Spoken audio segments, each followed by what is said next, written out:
Chatting with Robert Rosenthal for this week's Sunday No Huddle after Illinois falls at Penn State 21-7. Robert, a game Illinois, despite some things working against them, had a chance to win and maybe even tie the game late. Had their chances, but some key mistakes ultimately cost them. Yeah, penalties in the second half were just killers. You know, in a game like this, you have to be kind of mistake-free. You know, at Nebraska, only 3 penalties. You have to kind of maybe play a game like this. But yeah, you're right. The overall picture is, if you would have told me before the season we'd be at Penn State in the fourth quarter with 5 minutes left driving to tie the game, I would have thought that to be a crazy thought. So yes, overall an impressive performance, but look, they pick up that fourth down, then it comes back because of a false start, and then the throw the pick and everything else. It's just those little mistakes are going to cost you. What did you make of the run game? 239 yards for Penn State, 34 for Illinois. Big discrepancy there. And that was kind of a strength in the Nebraska game, but the coin turns back the other way. I mean, what did you see on both sides of the ball in the run game? Yeah, I mean, kind of expected that coming in. As I've said to people before the game, like, if you lined up the linemen for both teams and said, who are you picking? You're probably taking the Penn State guy at nearly every position. Like, these are 5-star, 4-star recruits. These are massive human beings. They are future NFL players. It's just a different breed when you're playing a team like this that recruits like this. And you're going to get beat in the trenches in moments like that. You just have to overcome it other ways. And through 3.5 quarters, they did overcome it other ways and fought it. I don't think the coaches are going to be happy giving up that much of a run discrepancy. I don't think they're going to be happy not gaining that many yards, not establishing the run on their own. But overall, it's kind of when you go on the road and you play a top 10 team that's looking to secure a playoff spot, this is kind of how it looks and this is kind of how it goes. You had all the motivation with the whiteout energy stuff, make of that what you will, but I think this Penn State crowd, a night game always will fire them up, and homecoming and all that, but I mean, you saw the pre-snap penalties and the crowd and just the overall aura of this game leading up really make this an exciting environment. Yeah, it really is. It's so hard. I tweeted during the third quarter, like, these are the things you have to overcome if you're going to win at a place like this. You're going to have those penalties. You're going to, struggle to adapt, and you didn't hear that play call, and you're not sure, and, all those things are going to happen, and you just have to overcome them. And they did really a lot in the first half. Look, I think a lot of people are going to point to, having the ball at the 2 with a chance to score and take a 14-7 lead and then not get any points. That's kind of the key turning point to this whole game. But yeah, overall, it's just those little things that needed to happen and didn't. And yet here we are, Illinois 4-1, bye week, Purdue straight ahead after that. I mean, you don't want to call it a house money game, but it kind of was in a sense where great, but ultimately it's still about the path to a bowl game and securing that and getting back to that level. Yeah, it's funny you say you would want to call it a house money game, because I wrote an article on Friday where I called it a house money game.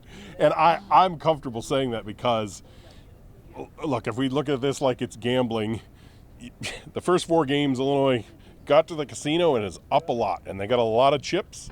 And so that's when you take the chips you started with or the money you bought in, you put it in your pocket, and you say, I'm just going to use this for the rest of the night, and then if I lose it, I'm not unhappy because I've still got this in my pocket. That's what this kind of game was to me. Of, like, if you could win this, suddenly we're talking about, well, are they going to be number 12? Are they in the playoff picture? All that kind of stuff. Without that, you're still 4-1. You go into the bye week, and you've still got a lot to play for this season. And I guess we can call it a house money game. Maybe I'm just hearing a lot of coaches, they want to know mentality. Yes, I totally get every it. week. Yep. They wanted to win this game, but I mean, all that they've done to this point, it doesn't get erased by one game at all. Absolutely, and the coaches will tell you when Penn State missed that second field goal right here, and they got the ball back with 6. Everyone on that sideline was convinced they were going to go down, they were going to tie the game in the final 2 minutes, and they were going to win it in overtime again like they did last week. They were fully confident that their game plan had been executed to the point where they had that opportunity. And again, they even picks up that first down on the 4th down at midfield, and they were moving, and it was going to happen. And a silly, false start cost that, and the next play, the interception, and there you have it. What do you make of where Illinois stands in the Big Ten after another wild week of games and and just how do you see them kind of establishing themselves in kind of the standings of the league? I think this was a we belong performance for the team, that they, when they get on that plane here in a little bit and fly back to Champaign, even though they're disappointed in the loss, they're going to feel like they belong in every Big Ten game. I mean, look, Purdue has struggled, so that's the next game, but then you've got Michigan, and then you've got Oregon. This stretch of 4 ranked opponents in 6 games, it's one of the hardest stretches Illinois has had in 20 years.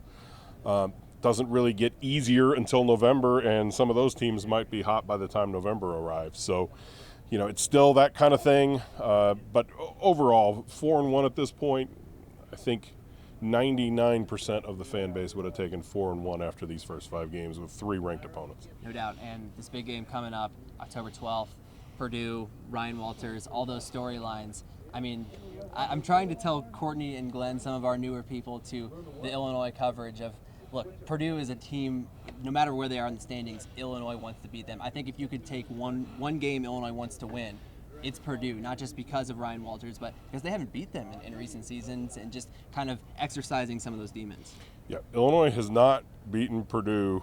Has lost since, I believe it's 2010, is the last time Illinois beat Purdue in Champaign. They've won in West Lafayette, the muddy rain game a few years ago. They've won several games there, but have struggled. I think it's losing 5 in a row in Champaign to Purdue. And some of those Purdue teams were like 3-8 Purdue teams. So, it's going to be a fight. And look, Illinois fans remember seasons that were like this, and then you turn around in a game where you're like, well, we'll be fine against Purdue, and suddenly you're down 7 in the fourth quarter. This next game is a time and a chance for Illinois to prove, look, that's behind us. We can handle the games where we're going to be favored by double digits. It's time to go do that next week. The Illini suffered their first loss of the season, now 4-1, heading into the bye week. Robert, appreciate the time, and safe travels home. Thanks.